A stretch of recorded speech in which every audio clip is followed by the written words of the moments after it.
An enormous percentage of teenagers use social media. And it has its advantages, but for many, the underbelly is the antithesis of a safe environment. Hello and welcome to Well Intel Daily. I'm Annie Hood. This is the podcast that explores big picture themes and what they mean through a wellbeing lens. You may well have accessed this podcast through a social media platform, and the role of social media in business positioning, being seen and heard, is huge.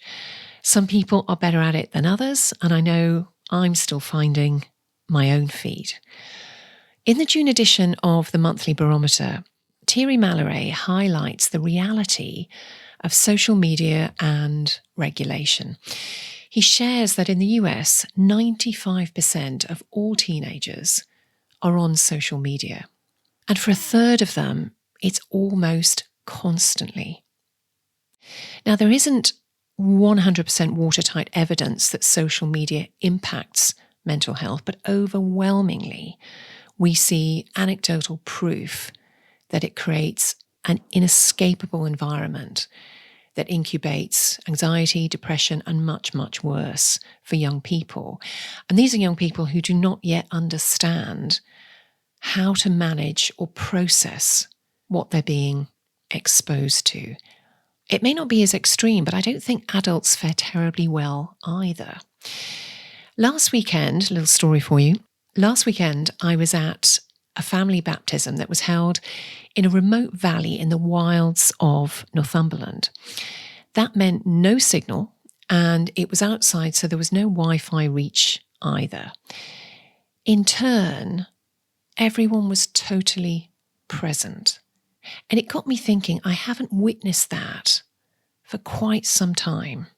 Probably about 80, 90 people, no phones in sight, no temptation to check, and everyone was present.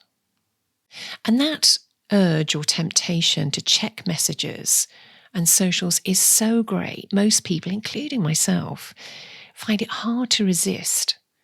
And removal of the possibility is both welcome and so much more enjoyable.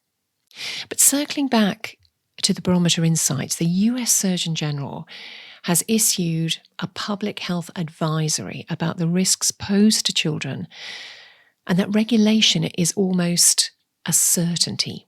But similarly to what we see with the food industry and obesity rates, the resistance to change from social media, companies and platforms will be enormous.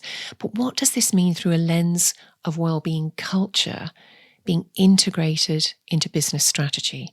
Well, in short, it's a swivel of values. It's about doing the right thing. It's about prioritizing what matters most. Tomorrow, it's about proactive, preventive, and protective. How do those play out in business? Please share, subscribe, follow, and review. And of course, be well.